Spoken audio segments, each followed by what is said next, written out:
Passionnés de vallée de course au large, bonjour et bienvenue dans ce nouvel épisode d'Actu Large, l'émission où je résume l'actualité de la course au large tous les jeudis à 18 h. Aujourd'hui, dans un premier temps, on va parler de la route du Rhum. On va voir les classes, les arrivées.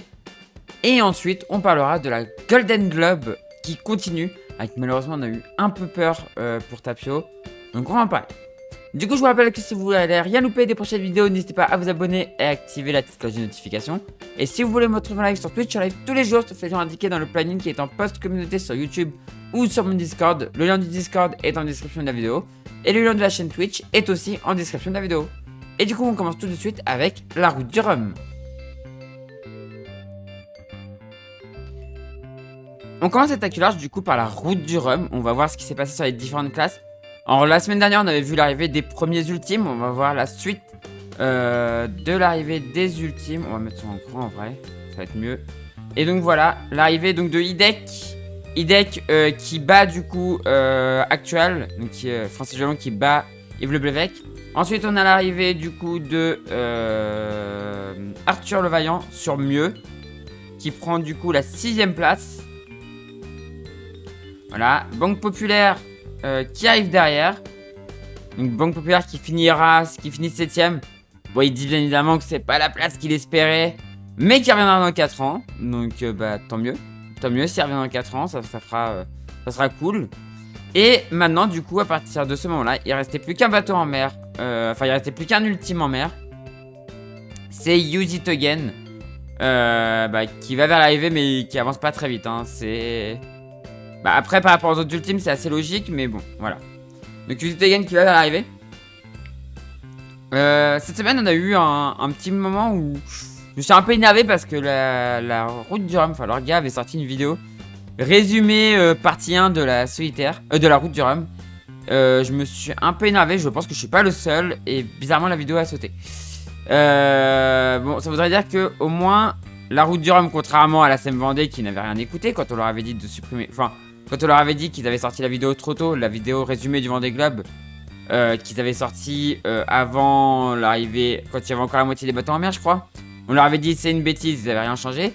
Là, je pense que beaucoup de gens ont râlé après la vidéo parce que la vidéo c'était trop tôt pour sortir une vidéo résumée de la course. Et donc la vidéo a sauté. Et on espère qu'elle sortira quand même. Hein. Mais j'espère qu'elle sortira au bon moment et pas autant en avance que ça quoi. Donc voilà la position actuelle de Use It Again qui devra arriver dans la nuit, je pense. 203 000, il va arriver dans la nuit ou demain matin. Donc voilà, dans une semaine, on regardera son arrivée et ça en sera fini de la course des ultimes. Voilà. On passe à la catégorie suivante. À la catégorie Ocean 50 où il y a eu un retournement de situation. On avait Arkema qui a mené une bonne partie de la course. Comme vous pouvez voir, alors il y avait le trio en tête qui s'est un petit peu transformé en duo par la suite. Derrière on avait deux bateaux largués avec les petits doudous et comme il faut. Donc voilà, à ce moment là Primonial se fait larguer, Sébastien Rock se fait larguer. Et devant ça se transforme en bataille, en duo entre Arkema qui a quand même à ce moment là encore un peu d'avance. Mais voilà, bataille entre Arkema et... On va zoomer un petit peu sur Pointe-à-Pitre et Coesio. Et là vous voyez que autour de la Guadeloupe, malheureusement pour lui, Quentin Vlaminck se fait doubler et Erwan Leroux remporte cette route du Rhum sur le Tour de Guadeloupe. Donc on aura quand même eu un Tour de Guadeloupe où on aura quand même eu une catégorie où le Tour de Guadeloupe aura été important pour l'instant, parce que tout le monde n'est pas encore arrivé, toutes les catégories n'ont pas encore fini.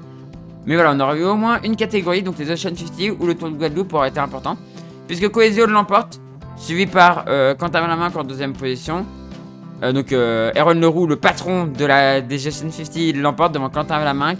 Sébastien Rock fait 3ème devant Eric Perron 4ème. Armel Tripon 5ème devant Gilles Lamiré 6ème et dernière Ocean 50. Donc voilà, ça c'est la classe Ocean 50 c'est fini. La route du Rhum des Ocean 50 c'est terminé. C'était assez passionnant, surtout les derniers 1000 là.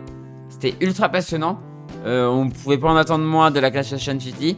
C'était plutôt cool. Malheureusement, on a quand même perdu dans l'histoire. On avait quand même perdu un gros client, Sam Goodchild. S'il y avait eu Sam Goodchild, Ouais, peut-être que il y aurait peut-être eu un trio. Je suis pas sûr qu'il aurait écrasé tout le monde, mais il y aurait peut-être eu un trio. Mais là, bon, bah voilà, il y a eu l'accident de départ. Et Thibaut Michel Camus, qui était aussi un gros client, bah, qui a chaviré malheureusement. Mais voilà, de toute façon, comme ils le disent tous, hein, traverser l'Atlantique sur un Ocean 50, c'est déjà un exploit. Donc voilà. Donc une belle course chez les Ocean 50. Et donc bah, la semaine prochaine, on n'en parlera plus vu qu'ils sont tous arrivés. On passe à la classe suivante, les IMOCA. Et on se retrouve là où pour moi c'est jouer cette route du Rhum en IMOCA. Petite erreur de Charlie à ce moment-là de tirer trop sud.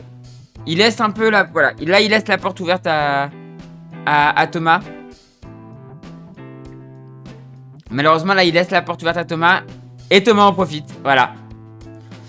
Et Thomas en fait avait toujours un petit... Thomas Ruyen avait toujours un petit plus de vitesse, je sais pas d'où ça vient. Mais il avait toujours un petit plus de vitesse par rapport à Charlie. Et là bah c'est fini en fait, là c'est contrôle, le bateau un peu meilleur et tout. C'est du contrôle. Et donc Charlie bah ouais n'a pas pu garder sa première place. N'aura pas pu aussi bien finir le programme avec ce bateau qu'il ne l'avait commencé. Puisqu'il avait quand même commencé, la première transat qu'il avait commencé, c'était bah, la transat Jacques Vabre en 2019 et il l'avait gagné. Et là voilà, Thomas Ruyan s'envole un petit peu et remporte du coup cette route du Rhum devant une belle deuxième place de Charlie. Charlie, j'ai vu, ça se voyait qu'il était déçu. Mais non, on va pas t'appeler Poulidor, Charlie. Non, on va pas t'appeler Poulidor. Tu fais que des belles courses. Bon, là, voilà, c'est clair que l'année dernière, Jacques Vabre, tu finis deuxième. Cette année, la route du Rhum, tu finis deuxième. Thomas Ruyan a un bon bateau dans les Alizés. Franchement, il a un très bon bateau dans les Alizés. Tu dis le Vendée Globe, tu finis deuxième. Ouais, mais t'étais quand même premier finisher. Faut pas l'oublier. Donc, non, Charlie, enfin, voilà. T'es l'un des meilleurs skippers sur le circuit IMOCA. Et je dis pas ça parce que t'es normand. T'es un des meilleurs skippers sur le circuit IMOCA. Donc voilà. On a l'arrivée ensuite des autres bateaux. Il y a des belles petites batailles. À couteau tiré autour de la Guadeloupe. Alors pas pour des wins, mais pour des places d'honneur. Et voilà la situation actuelle. Donc Thomas l'emporte devant Charlie. Jérémy Bayou fait 3ème. Belle première course de Jérémy avec son nouveau bateau. Franchement, le bateau a l'air bien. Kevin Escoffier, pareil, impérial. Le bateau a l'air vraiment génial. Maxime Sorel, très belle 5ème place devant la 6ème place de Paul Meillat. Avec un bateau qui est vraiment tout neuf. Qui a vraiment pas beaucoup navigué, c'est exceptionnel. Justine Métro qui, pour sa première course en solitaire en IMOCA, fait une course. Dans sa première course en solitaire en IMOCA, fait une course magistrale en 7ème position. Benjamin Dutreux 8ème devant Isabelle Jusque 9ème. Donc là on a que des belles courses. Romain Athanasio 10ème devant Sébastien Marseille. Sébastien qui a fait une très belle course aussi hein. Première, oui c'est ça, première transat en IMOCA en solitaire. Donc franchement GG, premier non-foiler. Devant Medalia Pip Air 12ème. Tanguy fait 13ème. Il était sur le point de finir premier non-foiler. Malheureusement, un de ses safrans a décidé autrement. En fait, il y a un safran qui a cassé, qui a entraîné une voie d'eau. Et du coup, malheureusement, il a fini au ralenti. Donc, il fait 13ème. Dommage parce que il était bien parti pour faire premier non-foiler. Et ça aurait été un beau cadeau de naissance pour sa fille, puisque ça y est, il est papa. Ça aurait été un beau cadeau de naissance pour sa fille, mais voilà. Bravo Tanguy quand même pour ta magnifique course, c'était magistral. Et franchement... Il va falloir te surveiller sur les prochaines courses. Il va vraiment falloir te surveiller parce que franchement... GG quoi. GG. James Araida 4ème. Et il disait quand même qu'il avait un peu peur parce que... il arrive dans un état de cramer là... voilà, bien avancé. Il a dit aux autres... Mais rassurez-moi, sur le Vendée Globe, c'est moins intense que ça. Et l'autre ont dit oui, non, mais le Vendée Globe, c'est un peu plus... Voilà, c'est un peu plus cool quoi. Enfin, c'est un peu plus coulé quoi. Quand je dis coulé, ça veut dire que c'est un peu plus... c'est un peu moins intense. C'est pas à fond tout le temps quoi. Là, et Tanguy est en mode ouh, ça va un peu vite là quand même. Donc James Araida 14ème devant Benjamin Ferré 15ème. Donc là c'est tous les bateaux qui sont déjà arrivés hein. La 6ème place de Giancarlo Pedoté devant Arnaud Boissard 17ème pour sa première course avec sa première transat avec ce bateau. C'est pas trop mal. Conrad Coleman 18ème devant Yannick Bestaven 19ème. Pour ces bateaux là on peut pas On peut pas trop juger, c'est des bateaux tout neufs et tout, c'est compliqué. Là où ça devient un peu plus compliqué, c'est Nicolas Troussel 20ème. J'ai vraiment des sérieux doutes sur ce bateau. Vraiment, vraiment, vraiment. Coram l'épargne, là, 20ème, c'est compliqué. La 21ème place d'Alan Roura, il comprend pas ce bateau. Enfin, soit il comprend pas ce bateau, soit ce bateau est pas bon. Parce qu'en fait, ce bateau, on n'a jamais eu la preuve qu'il soit vraiment très bon. Hein. Il a fait... je crois qu'avec... avec Alex Thompson, il a jamais fini de course. Il me semble. Ou s'il en a fini, il a pas très bien fini. Ouais, ce bateau, c'est compliqué. Ce bateau, c'est compliqué. 22ème position d'Antoine Cornic. 23ème pour Eric Bellion. 24ème Boris Herman. Boris qui a eu des avaries avec son bateau. Tout comme Yannick Bestamen. Donc c'est pour ça que je dis voilà, eux c'est les premières courses avec le bateau. Voilà, je m'en fais pas. C'est vrai qu'on voit Paul Meillat qui finit bien. Et eux ils finissent un peu moins bien. Mais en fait quand t'as un bateau neuf, tout le monde n'est pas à égalité avec un bateau neuf. Il y en a qui ont quasiment pas de problème. Et d'autres qui en ont plein. Guirec Soudé 25ème. Il finit 25ème. Avec son avarie de Grand Val et tout, franchement c'est pas mal. Zablock Wiros 26ème. Et maintenant on a les bateaux pas encore arrivés. Donc Widuc 27ème. Il va finir 27ème. Il est en train de faire le tour de la Guadeloupe actuellement. Et derrière on retrouve le petit groupe emmené par Samantha Davis. Jinku Xu. Manuel Cousin. Et derrière, un peu derrière, on retrouve François Guiffan. Samantha devrait pouvoir rester devant. Et elle a l'air de bien tirer son bord pour pouvoir arriver directement sur la Guadeloupe. Sans tirer de bord. Donc en vrai, ça va. Et donc normalement, tout le monde là devrait pouvoir rentrer en... arriver en Guadeloupe sans tirer de bord. Sauf derrière François Guiffan qui devrait tirer un bord, je pense, pour aller en Guadeloupe. Derrière, on retrouve la suite. Donc les deux derniers de la flotte. Rodolphe Sefauve 32ème. Et qui va devoir retirer un bord comme ça, puis comme ça pour aller à l'arrivée. Et enfin, non. Et ensuite, Nicolas Rouguet sur Demain c'est loin. Pareil, qui lui va devoir retirer un bord. Là, qui tire déjà un bord vers le sud ici. Et ensuite, il va faire un bord comme ça pour après revenir. Et enfin, en dernière position, Oliver Hir qui doit arriver. Tout le monde doit en fait arriver avant le 30 novembre. Donc ça devrait pouvoir se faire. Il reste 6 jours environ. 30 novembre pour valider la qualification Vendée Globe. Vous savez qu'il ne faut pas faire plus de 50% de plus du temps du premier. Donc vous prenez le 30 du premier, vous divisez par 50% et ça vous donne le temps qu'ont les autres pour arriver. Donc Oliver Hir doit arriver avant le 30 novembre pour valider sa qualification au Vendée Globe, pour que cette course compte dans sa qualification au Vendée Globe. On croise les doigts pour que ça marche pour lui. Et vraiment j'espère beaucoup parce que ça serait c'est un peu, cette règle elle est un peu comment dire, ouais elle est, alors non en plus non c'est même pas pour tout le monde de 30 parce que lui il a une compensation. C'est vrai qu'il a une, j'ai oublié, il a une compensation de 34 heures je crois, 34 ou 38 heures pour ses réparations qu'il a fait parce que c'est pas de sa faute s'il s'est fait rentrer dedans par Kojiro Shirashi. En fait, Kojiro a dit ouais c'est moi qui ai en tort, hein. J'étais bâbord et Oliver était tribord. Donc Kojiro a dit voilà je suis en tort et tout. Et le comité a dit, enfin le jury international a dit bah oui non mais de toute façon voilà. Et on lui redonne du coup son temps d'escale, le temps qu'il a passé en escale. Donc voilà, lui il a jusqu'au 30. Devant peut-être devant un peu moins mais 1020 contre 1332. Ils devraient tous pouvoir arriver, je pense. Ça devrait pouvoir le faire pour arriver dans les temps. On croise les doigts. Mais je pense que ça devrait le faire pour arriver dans les temps.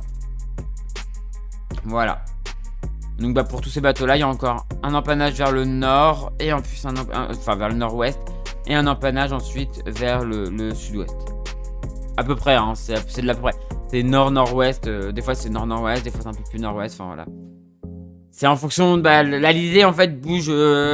fait toujours un peu 90, 80, 70 des fois. Et ça bouge tout le temps, en fait. Donc, c'est compliqué d'avoir... Et c'est compliqué même de le voir, en fait, sur des cartos. Parce que c'est vraiment pas... Les cartes sont pas très fiables. On va passer à la flotte suivante. Les classes 40. Il n'y a pas eu match hein, en classe 40. Littéralement en classe 40, il n'y a pas eu match. Hein. Johan Richaume, c'est même plus écraser la concurrence. Il les a mais enterrés mais à un niveau. Regardez-moi ça. Regardez-moi ça. Boum, 66, 68, 69, 72, 75, 76. Regardez l'avance. 88, 90, 97, 101, 103. 100, bon là il leur perd un petit peu. Mais l'avance qu'il a pris. 109 000, boum, 113 000, 114 000, 110 000. C'est une folie. C'est une méchante dinguerie. C'est une dinguerie ce qu'il a fait. Il a été mais impérial. Pour ça. Du coup, Johan Richaume est double vainqueur maintenant de la route du Rhum. Le mec est double vainqueur de la solitaire du Figaro. Double vainqueur de la route du Rhum.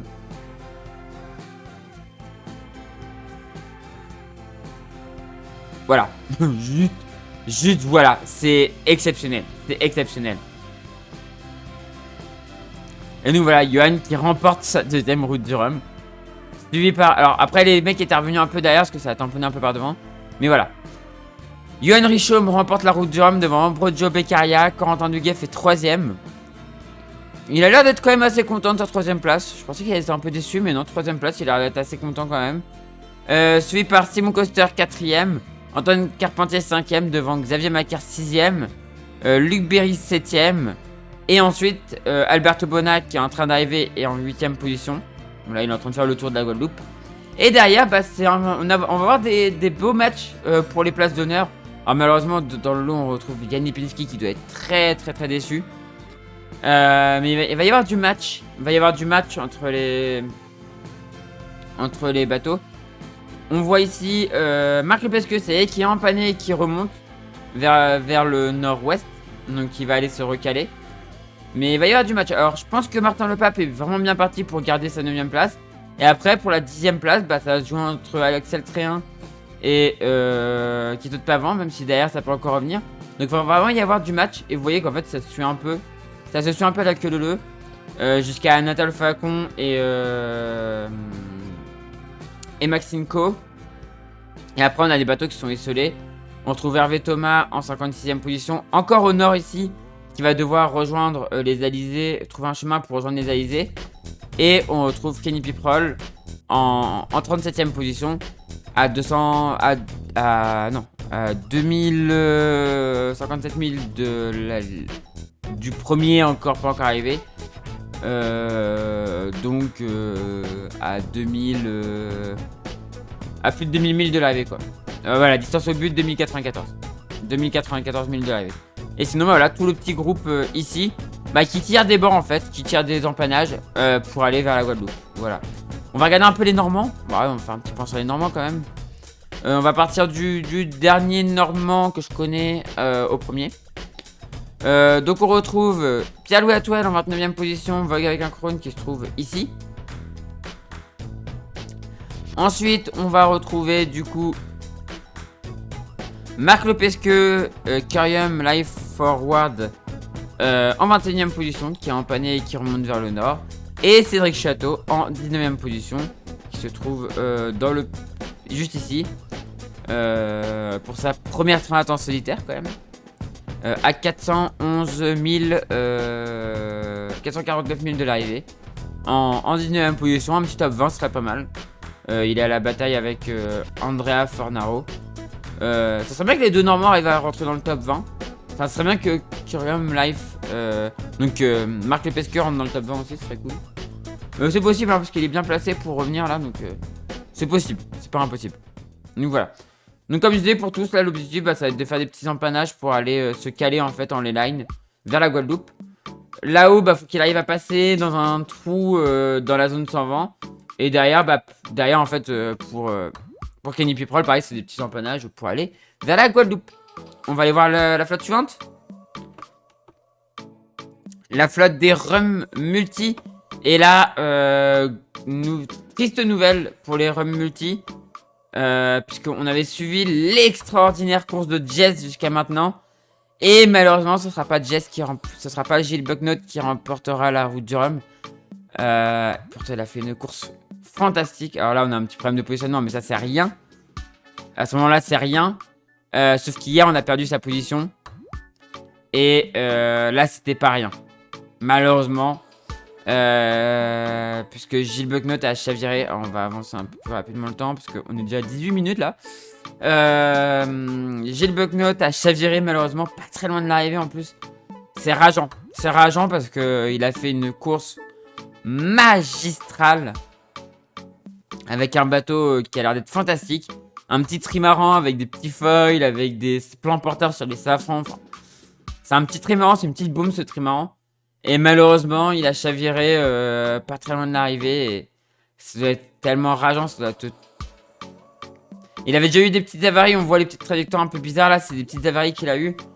Et bah là malheureusement, là c'était pas une petite avarie quoi, il s'est retourné. Voilà, il tire son bord. Et c'est bientôt le moment fatidique. Regardez là, on est plus qu'à moins de 400 000 de l'arrivée. Et voilà, et malheureusement, l'arrêt. Et il a chaviré juste ici. Il a chaviré juste ici. C'est vraiment... c'est vraiment triste, quoi. C'est vraiment triste parce que... Il a fait une course juste sublime, juste magnifique. Et malheureusement, bah, ça se termine sur un chavirage, quoi. Mais voilà, c'est des choses qui arrivent. On sait qu'en multicoque, c'est toujours le risque. Et un multicoque, c'est toujours le risque. Et du coup, voilà. Oh. Ah, attendez.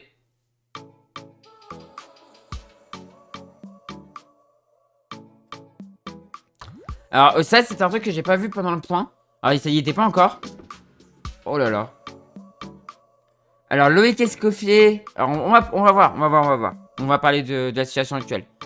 Donc, actuellement, Roland Jourdain est en tête. Au dernier point que j'ai fait il y a 2 heures, il était pas en tête. Hein. C'était Loïc Escoffier qui avait une belle avance. Et là, Loïc Escoffier est passé deuxième. Il y a peut-être des news. Mais je pourrais pas vous les donner là, puisque bah, je suis en enregistré. Mais on va regarder vite fait après, peut-être sur les infos Vendée, sur la route du Rhum. Donc, Roland Jourdain est en tête, suivi par Loïc Escoffier. Marc Guimot 3ème, avec une petite avance sur Alvar Mabir en 4ème position. Gwen Chaplin 5ème, suivi par Fabrice Payen 6ème, le premier du coup, maintenant le premier trimaran.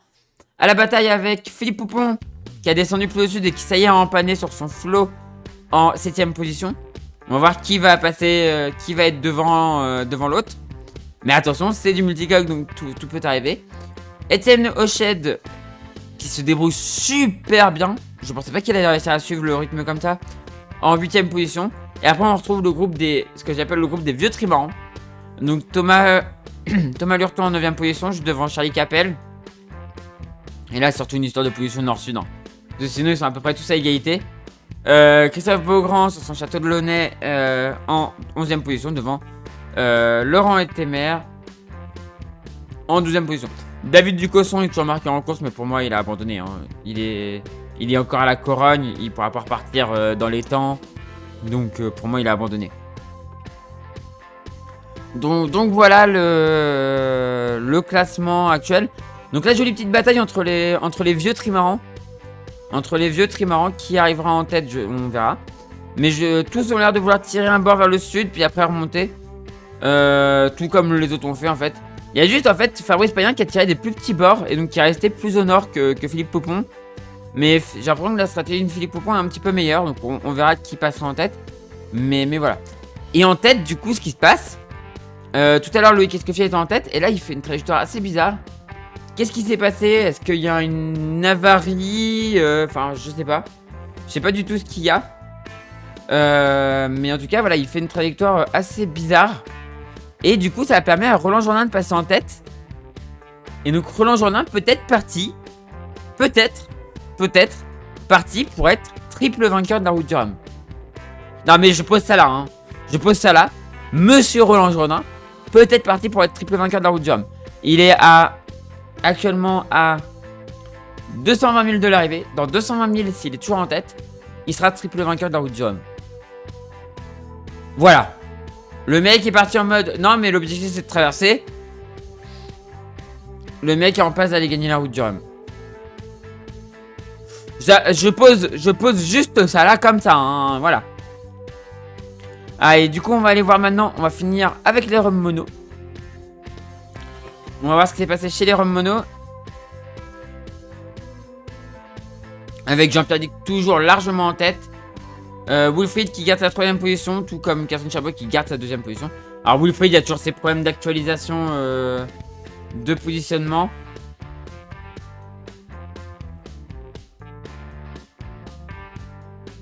Et nous voilà. Jean-Pierre Dick en tête, suivi par Catherine Chabot 2ème et Wilfried sur 3ème. On va accélérer un petit peu le time.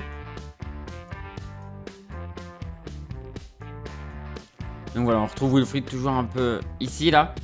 Qui gère sa 3ème position. Mais voilà, sa base de positionnement, c'est toujours aussi compliqué. Et d'ailleurs, on voit qu'il y a des belles batailles derrière. On va aller voir ça après, mais il y a des belles batailles derrière. Même si, voilà, Jean-Pierre Dick toujours largement en tête. Catherine Chabot toujours largement 2ème. Et Wilfried assez largement 3ème. Et Jean-Pierre a vraiment un bateau au-dessus. Ça se voit, le bateau est au-dessus. Malheureusement, j'espérais que Critère arrive à le tenir. Malheureusement, c'est pas le cas.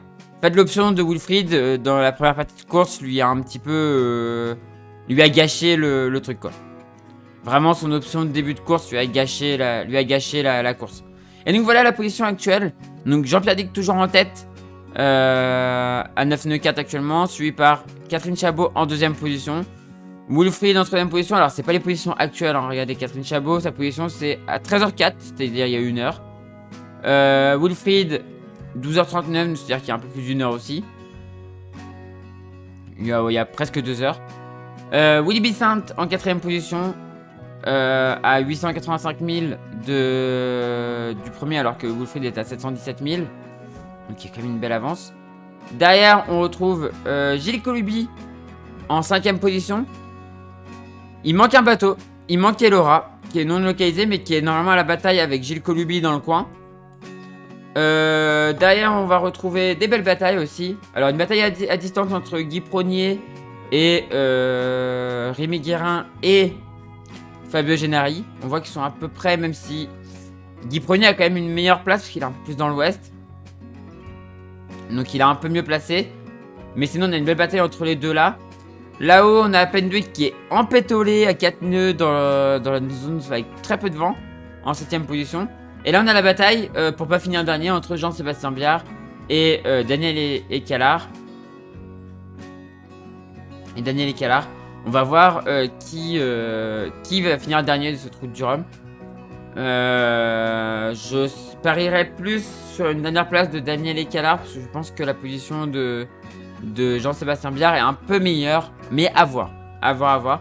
Pour tous les bateaux, là, l'objectif, c'est on tire un long bord vers le sud, puis, enfin, vers le sud-ouest, puis on retire un bord vers le nord-ouest pour se recaler, puis un bord vers le sud-ouest pour arriver à la tête à l'anglais. Pour Jean-Pierre Dick, il reste une journée de mer à peu près, 324 000. Une journée ou deux de mer. Et derrière, un petit peu plus de mer, mais voilà. Je pense quand même que c'est bien parti pour Jean-Pierre Dick. Le podium pour moi est assez figé. Et après, par contre, c'est derrière les places qui risquent de bouger. Voilà. Et bah du coup, on a fini ce résumé, enfin ce long résumé, 28 minutes, sur cette route du Rhum. C'est encore assez passionnant. Et comme c'est pas encore terminé, on en reparlera bien évidemment dans une semaine dans Actu Large.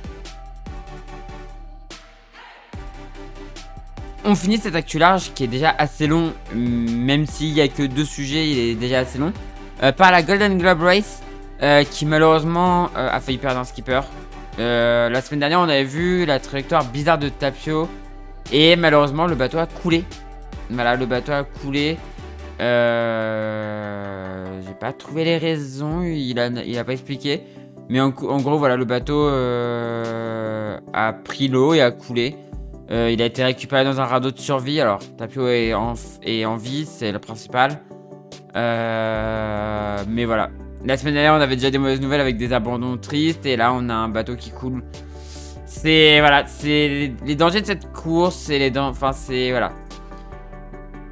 C'est l'aventure de... C'est une aventure d'un tour du monde à l'ancienne. Et voilà, ça a été un peu stressant quand même. On se dit, même si je le connais pas personnellement, tu te dis voilà, c'est dangereux. Et enfin, tu te dis, ça fait un peu peur. Mais au final, au final, il a envie, donc c'est le principal. Et donc voilà, on voit la balise de positionnement qui bouge, un tapio qui a été récupéré par un cargo. Voilà, il a arrêté sa balise parce que ça servait à rien de la laisser allumer. Mais en tout cas, on voit qu'il y a des bateaux qui ont été déroutés pour aller lui porter secours aussi. D'autres voiliers de la course qui ont été déroutés. Et on va dézoomer pour voir l'écart entre les premiers et les derniers. Le premier arrive quasiment au milieu de l'océan Indien. Le dernier est pas encore dans l'océan... Enfin, est pas encore à Cap Town. Voilà, ça vous donne l'écart monumental entre les bateaux, quoi. C'est vraiment... Ça ressemble de plus en plus à un... Pas un rallye, mais... plus à une course, quoi. Malheureusement. Alors, on voit quand même, il y a une bataille entre... Albila, Tommy et Kristen. Il y a quand même une belle bataille entre les deux, donc en vrai, ça va. Mais Simon Curven a une avance énorme. C'est juste énorme. Et derrière, on retrouve Michael Guggenberg, mais qui est un peu distancé. Jérémy Backshaw, un peu distancé aussi. Et après, on a des bateaux qui viennent de passer autour de... Il y a des bateaux qui sont passés du coup autour de la... qui ont passé la porte de... Comment ça s'appelle? La porte de Cap Town. Donc on a Elliott Smith qui est venu se mettre au mouillage ici pour faire des petites réparations. Voilà. Pour faire des petites réparations. Donc Elliott Smith au mouillage. Mais qui s'est mis au mouillage ici pour pas se mettre là-haut. Donc il a dû voir le Cap de Bonne-Espérance de très près. Donc c'est chouette parce que c'est vrai que sur des courses classiques de Tour du Monde, on voit pas le Cap de Bonne-Espérance. On dit qu'on passe au Cap de Bonne-Espérance, mais on ne le voit pas, on passe trop loin. Et là, du coup, il l'a vu de très près.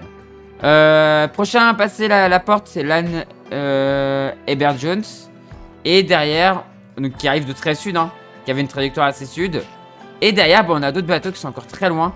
Arnaud Guest et Guy Walsh, donc Arnaud Guest, le dernier français, et Guy Walsh qui essayent d'aller vers Cap Town, mais c'est vraiment pas facile. Là, la météo est pas avec eux. On va regarder d'ailleurs la météo de Windy. Voilà. Enfin, ils vont retoucher du vent, mais la météo est vraiment pas avec eux pour aller à Cap Town. Donc, c'est vraiment pas simple. On va regarder les conditions un peu générales. Enfin, on va regarder les conditions atlantiques et après on regardera les conditions de l'océan Indien. Donc, pour les deux derniers, donc Guy Walsh et Arnaud Guest. Voilà, le vent enfin revient. Ça devrait le faire maintenant plutôt rapidement pour aller à Cap Town. Mais eux, du coup, sont partis vraiment sur un temps de course qui est énorme, quoi. Alors, 28 novembre, on voit que ça commence à se refaire, donc il faut vraiment aller vite. 28 novembre, donc ouais, dans 4 jours, là, il n'y a déjà plus d'air, donc faut être par là, quoi. Faut avoir réussi à dégager de là, parce que sinon, ils vont... C'est tellement décourageant. Ah non, mais c'est trop décourageant, là, quand c'est comme ça. Et donc, voilà, 29 novembre, il y a un peu d'air. Et après, ça revient, 30 novembre. 2 décembre, il y a de l'air. Ok, il y a quand même des phases avec pas mal d'air. Et après, derrière, pour rentrer dans les mers du Sud, il y a l'air d'y avoir un peu de vent pour rentrer dans les mers du Sud. Donc, ça devrait aller. Ça devrait pas trop mal se passer. Là, normalement, il devrait pouvoir y aller quasiment rectiligne pour aller vers Cap Town. Et ensuite, partir assez rapidement dans les mers du Sud. On va regarder la situation du coup de l'océan Indien. Sachant que les premiers ont pris leur première tempête là. Simon Curven a pris sa première tempête des mers du Sud. Même s'ils n'ont pas à descendre très sud, Ils sont quand même dans les mers du Sud. Si on regarde, est-ce qu'on peut mettre la grille? Oui, on peut la mettre. Voilà. Les 40e, on va virer ça. Ouais, les 40e, ceux-là, donc ils sont... À part Tapio qui est plus en course. Mais ouais, non, sinon tout le monde est dans les 40e. Tout le monde est bien rentré dans les 40e. Et si on regarde du coup la météo pour les prochains jours, on voit que bah, voilà, là derrière Kristen et Abila, Tommy sont dans une tempête, enfin ce sont dans une dépression. Mais qui du coup derrière va passer aussi sur Simon Curven. Derrière il y a moins de vent pour les poursuivants, donc ça va être un peu plus compliqué. Alors que derrière ça a l'air d'aller, les vents sont modérés, ont l'air d'être assez modérés, donc c'est plutôt cool. Même si derrière on a l'impression de voir une autre dépression arriver. Ouais non, derrière c'est plutôt modéré, les dépressions sont beaucoup plus sud. Et il n'y a même pas beaucoup de vent le 27 novembre.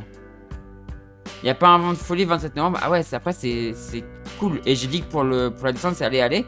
Mais là on voit que, mais ils seront pas encore, mais le 27 novembre il n'y a pas beaucoup de vent pour rentrer dans les mers du sud. Et après ça revient par contre. Après ça revient, mais toujours là en limite, il n'y a pas un vent phénoménal. Il n'y a pas un vent phénoménal. Là juste là il y a un peu d'air. Mais ouais, la zone interdite leur bloque pas mal, les bloque pas mal quoi. Ouais, il va vraiment falloir, pour moi il faut vraiment venir jouer en limite de zone interdite pour essayer de choper ces vents là quoi. Donc pour moi, je serai à la place de Kristen et de Abila. J'aimerais jouer à la limite, tout comme le fait Michael Gungenberg. Moi j'irais jouer en limite de zone interdite quoi. Après il y a toujours une petite zone sans vent là, mais qui se déplace, mais ouais, pour moi il faut vraiment venir jouer en limite de zone interdite. De toute façon c'est là où normalement t'as le plus de chances de choper du vent. Par contre après voilà, le 3 décembre il y a une grosse zone sans vent qui va être dur à passer, mais j'ai l'impression que ouais, si tu longes vraiment. Après voilà, faut pas oublier qu'ils ont un niveau de météo qui est pas très bon sur le bateau. Les skippers sont bons en météo, c'est pas ce que je dis, mais leur information météo est pas très bonne, donc c'est compliqué de vraiment faire de la bonne stratégie. Mais en tout cas voilà, pour moi faut venir jouer vraiment à la limite. Il y a l'air d'y avoir un peu plus d'air en bordure, donc pour moi faut venir vraiment jouer à la limite de la zone interdite. Mais en tout cas on verra ça dans une semaine, on verra ce qu'ils ont fait. Ça va être encore assez intéressant à suivre, malgré qu'il n'y ait pas trop de bataille à part pour la deuxième place. Mais ça va être assez intéressant à suivre. Et bien évidemment, on refera un point dans une semaine dans Actu Large. Voilà, c'est la fin de cette vidéo. Comme d'habitude, petit appel aux sponsors. Si vous connaissez quelqu'un qui connaît quelqu'un, ou si vous êtes vous-même chef d'entreprise, n'hésitez pas à aller aider les skippers en recherche de budget pour les prochaines courses. Vendée Globe, Transat Jacques Vabre l'année prochaine. Il y a plein de courses où il y a des skippers qui recherchent des sponsors. Donc n'hésitez pas à aller aider ces skippers, c'est super important. La voile est un très bon retour sur investissement, croyez-moi. Et allez en parler à d'autres sponsors, Banque Populaire, enfin tous les sponsors qui sont déjà dans le monde de la voile. Demandez-leur si c'est un bon retour sur investissement. Vous allez voir ce qu'ils vont vous dire, franchement c'est un très bon retour. Donc n'hésitez pas à aller aider ces skippers, je compte sur vous. Du coup c'est la fin de cette vidéo, si ça vous a plu n'hésitez pas à faire briller le pouce en l'air, n'hésitez pas à commenter et à partager. Et si vous n'êtes toujours pas abonné à la chaîne, n'hésitez pas à vous abonner pour ne rater des prochaines vidéos. Quant à moi, je vous dis à la prochaine pour une prochaine vidéo sur la chaîne Victoria ou pour un live sur Twitch. Et du coup, ciao tout le monde, ciao.